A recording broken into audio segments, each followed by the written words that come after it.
Hello everyone, welcome to Beasnael, We Are Not the Same. I'm Nathalie Beasnael.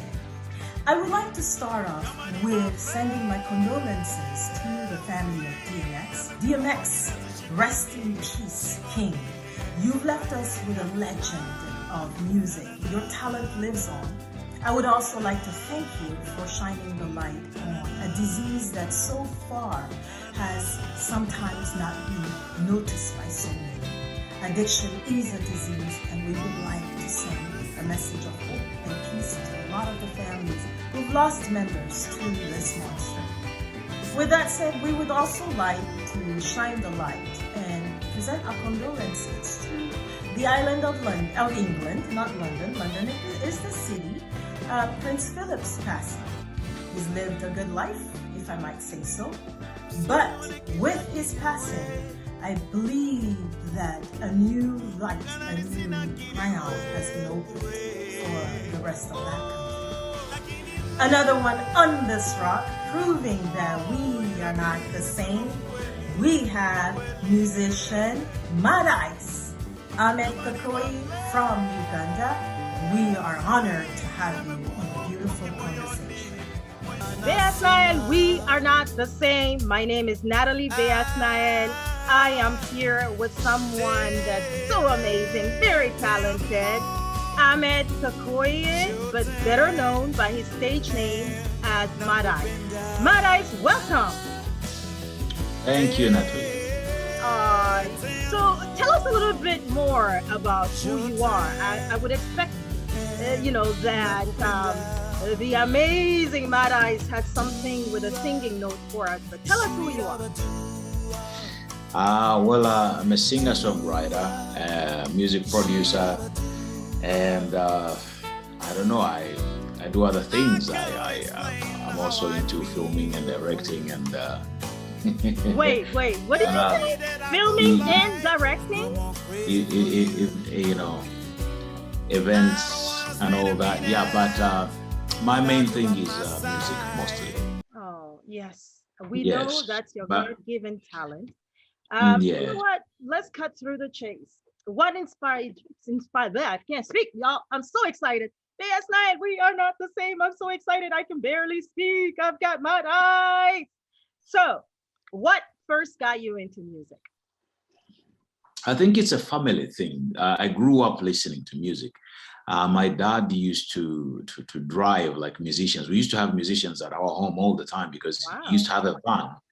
And he could come up, with all these guys who I used to hear on the radio. And then I'm like, wait a minute, they're playing the song I hear on the radio. And dad is like, yeah, they are the ones who play the song. But, so when they're going on tour, they use my dad's van. And so then they could come, and we had a big home. So they could come sometimes camp at home and then they would play. But my dad loved music, like the best system, like if you have the best radio or whatever. Like I remember we used to have this huge, I used to call it a radiogram or something. It has LPs inside, it had everything.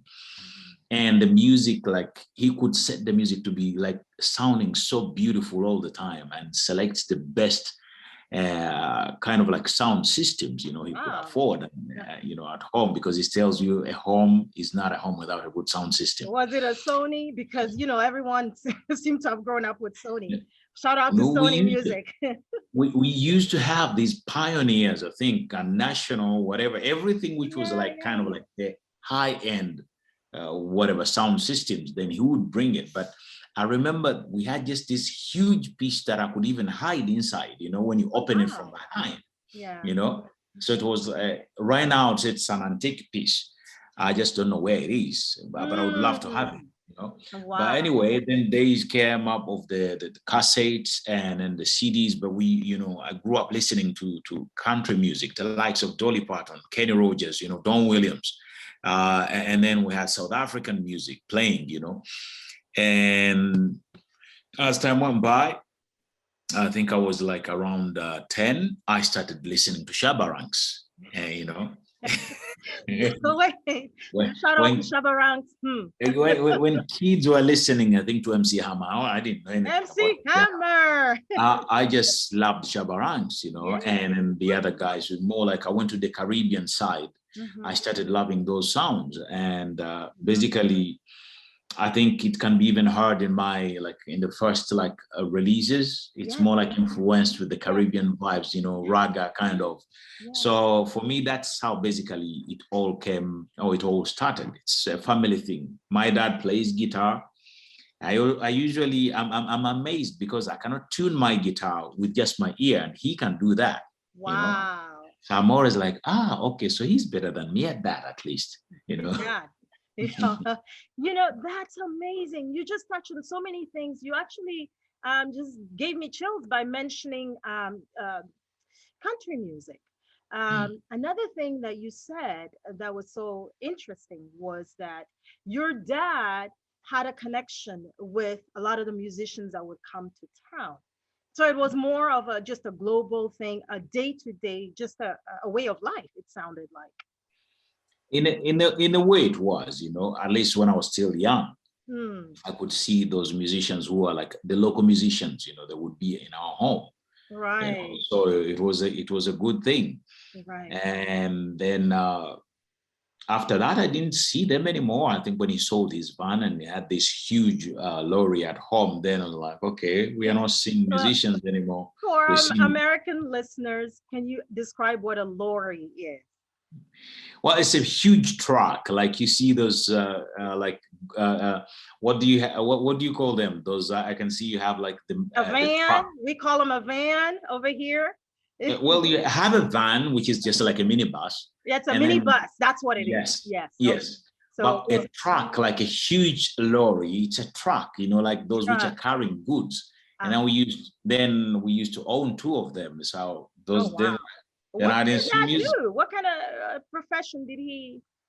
He was a professional driver and also was a foreman for his father's company, because my grandfather used to own a bus company and he used to own also transportation. I mean, like goods. Wow. You know? So that's how, you know, all this stuff. Then I came to that, and then I'm like, okay, I don't see the musicians anymore, but I see good sound systems. And all the selections like of country music coming in, soft rock, and when we talk of soft rock, basically the likes of Lionel Richie, Bryan Adams, you know, Michael Bolton. Yes, that's what I grew up to. You know, some people used to think we are like African music. Okay, you know what? I promise I'd keep my head wrap on, okay? Hashtag Coquette Couture. Thank you for dressing me. But, you know, you just made me actually laugh so much because, most people think of African musicians as, and that's it, right? Not knowing the influence, the global influence that we have with music. But you mentioned the natural talent that most Africans have, which is, you know, fine tuning with the ear. You said your dad could play the guitar by just listening. That's talent. That's just God-given talent. But another thing that I liked in all of this is that you were a child that was very observant. And I think whatever tools were brought into the house, you know, they were positive enough to where you are now. With that said, wow, Mad Eyes, you've got me started. You've got me started. Your musical genre, because you just, you know, told us in the beginning that you do so much. You're also, you know, a film producer. And I enjoy the sound of that because most musicians, to me, it seems like back in the day, all they did was, you know, write music or sang. But there's a business aspect to this. Tell us a little bit more about that. I wouldn't call myself yet a film producer, but that's where I want to head. That's where I'm going, because I do believe Africa is a virgin land, and we have there is still a lot needed. Right. And I usually say that one day I'll become one of the best directors in Africa, apart from being one of the greatest singers. Yeah. I said I would love to be also a director because I have stories in my head and I know how to visualize the stories. Yes. So I know being behind the camera, I know how to edit. I studied all that. And, but then I said, let me start with just music videos, you know, producing for musicians and also for myself. But before I was always like, no, I'm not gonna do it. I don't want to do it. I don't want to be a jack of all. I'm a music producer. I'm doing this and all that. Right. Okay. But then I said, why not? Especially during this COVID, I just realized that, okay, actually, I can do it. And I can do it for, for others. For me, I knew, yes, I've been doing it for myself. But for others, I said, okay, why not? Let me just do it. Right. And it turned out like people always are like, hey, can we have this? Can you come on, can you do this for us? But where I want to go more is to film, because I love, documentary films, and we have a lot of stories to tell. Why I love documentary films, because most of it's about, the truth. Mostly it's based on the truth, what is going on somewhere, and then, based on that, and make something really, which is beautiful. So we'll see. But that's actually, as you said, it came into as a business aspect, I take my music as a business, as a business, but the production is being just, I have a company, which is a production unit. So yeah, it's been basically as a business. Tell us about your company's name again. You mentioned it loosely. Is it public? Is it something? It's Kakoi Media House. Kakoi Media House. Okay. It's Kakoi Media House. My last name, Media House. Your last name. I mean, that's fair enough. Fair enough. Easy to find. Beasnael, we are not the same, and inspiring a beautiful conversation with none other but Madais. Well, what did you think? Tune in next week to see what we have in store and who we have in store on Beasnael, We Are Not the Same.